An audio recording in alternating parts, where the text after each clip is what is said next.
The Whipping Boy by Sid Fleischman, Chapter 15 of The Hot Potato Man and Other Matters. The soldiers had passed by. Following the river, Jemmy ventured toward the city. Prince Brat strode along beside him. "As soon as I can, I aim to give you the slip," Jemmy warned. "You'll be on your own." The prince said nothing. The tide was low and they traveled out of sight of the road. Below a grassy embankment in the distance, against billowing white clouds, stood a jackstraw jumble of ship's masts.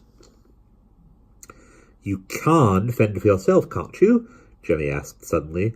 "Of course I can," answered the prince in a stinging voice. "I don't need flocks of servants to fetch and carry for me. It's settled then. Settled! Skip off any time you like." With the tide out, a wide mudflat lay exposed. From long habit, Jemmy kept his eyes peeled for treasure. Sandpipers scattered like mice before him. He spotted a barrel stave and pounced upon it. "Trash," remarked the prince. "What are you doing?" "Mudlarking? What?" "I've got to eat, don't I?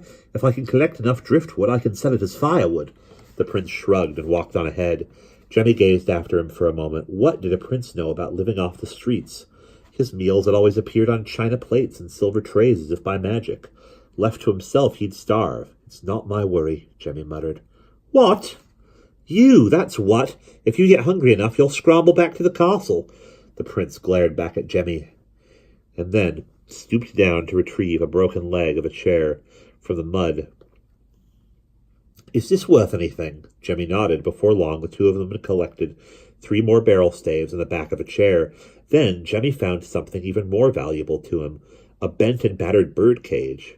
He could go into business with that. Straightened out, it would hold rats. They rounded a bend, and the crack of a whip sounded in the air like a firecracker. Jemmy crawled up the embankment for a look. A weary old coach was mired in a mud hole on the road. The coachman, looking just as old and rickety, held the reins of his 2-horse team and cracked his whip in the air.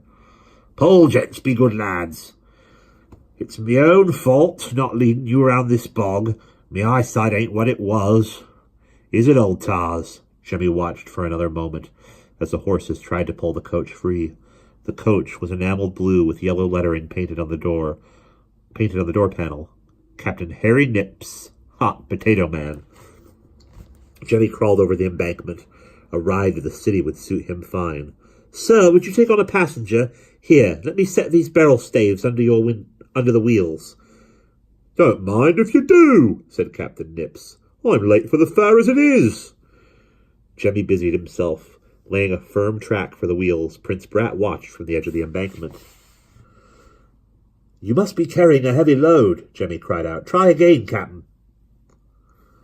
The old man cracked his whip, the horses strained, and the coach rolled up out of the bog. "Hop in, lad!" Jemmy opened the door and saw that the coach was heavily loaded with raw potatoes and a huge iron kettle. Jemmy settled himself as best he could, and the coach lurched forward. At last, Jemmy thought, "You're free of the prince," but he couldn't resist a backward glance. Prince Brat was standing in the center of the road. He dropped his load of driftwood and merely gazed at the receding coach. Jemmy straightened and folded his arms. The prince wasn't his lookout any longer, but he'd stood there like a wounded bird. Blast him, a prince hadn't a cockeyed notion how to fend for himself. "Stop, Captain!" Jemmy shouted.